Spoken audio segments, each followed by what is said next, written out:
Exercise 6.3 first, which of the following fractions are in the lowest term. तो इनमें से कौन से जो फ्रैक्शंस हैं वो अपने लोएस्ट टर्म में हैं, जिनका जो एक कॉमन फैक्टर होता है वो 1 से ज़्यादा नहीं होना चाहिए, राइट।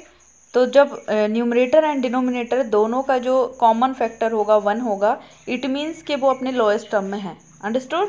सो अब हम देखते हैं ए 1/4। तो 1/4 का भी जो कॉमन फैक्टर है वो 1 ही है, राइट।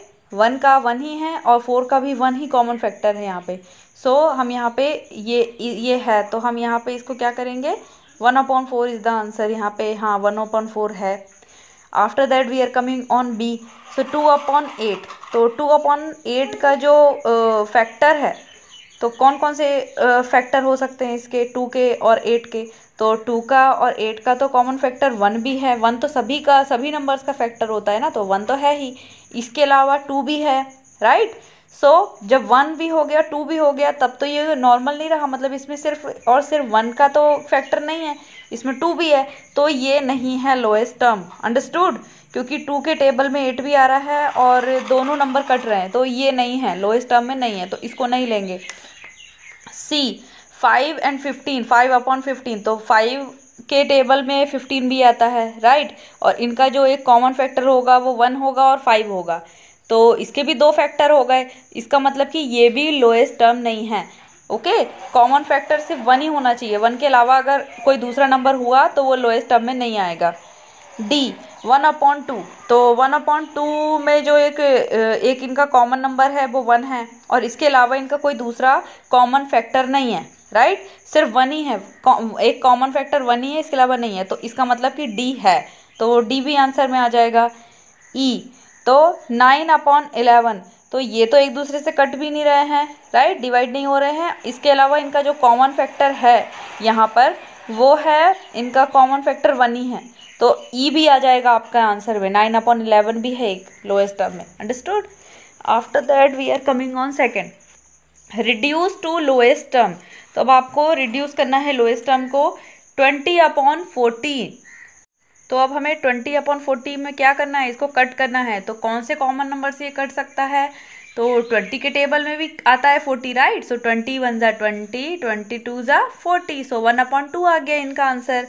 आ गया ना, 20 को 20 ने कट कर दिया, 21 ज़ा 20, और नीचे 40 का डिवाइड भी 20 में किया तो 2 आ गया। 21 ज़ा 20, 22 ज़ा 40, तो 1/2 इनका आंसर आ गया। Understood. B 45 nominator is 60। So 45 and 60 को कौन से कॉमन नंबर से हम इसको डिवाइड कर सकते हैं। सो सबसे पहले आप किसी भी लोएस्ट नंबर से आप इसको फाइंड करके देख सकते हैं। ये 15 के टेबल में 45 भी आता है, 60 भी आता है, राइट। सो 15 से आप इसको कट कर लेंगे। सो 15 3 ज़ा 45, so we are cutting it with 15, so 3 आ गया न्यूमरेटर और अपॉन में 60, 15 4 ज़ा 60, तो 4 आ गया, सो 3/4 आ गया इसका। ओके, तो लोएस्ट टर्म में आ गया। अब ये हमने इसको रिड्यूस कर दिया। After that we are coming on C. Okay, C तो आप खुद से कर लेंगे ना, या मैं करके बता देती हूँ, बाकी आप खुद से कर लीजिएगा। ओके, सो सी 14/21। सो 14/21 ये 7 के टेबल में आ जाएगा। सो आप इसको कट कर लेंगे बाय 7, डिवाइड कर लेंगे 7 से। सो 7 1 ज़ा 7, 7 2 ज़ा 14, सो 2 इज ईयर, एंड 7 1 ज़ा 7, 7 2 ज़ा 14, 7 3 ज़ा 21, सो 3 इज ईयर। सो 2/3 आ गया ये। ओके, तो हमने इसको डिवाइड कर लिया इससे इजीली। अब डी ई आप इस तरीके से कर लेंगे, और एफ भी, हाँ एफ चलिए मैं आपको करके बता देती हूँ। 125/500। सो 125 एंड 500 ये है ना, आई थिंक 35 से जा सकता है, तो करके देखते हैं इसको। ओके, तो ये 125 1 ज़ा 20, 125/125 4 ज़ा 500 होता है, तो ये 1/4 आ गया इसको कट करके, राइट। हमने इसको, आप भी इसको खुद से करके देखिए कि कौन सा इसका कॉमन नंबर हो सकता है जिससे ये कट जाए, राइट।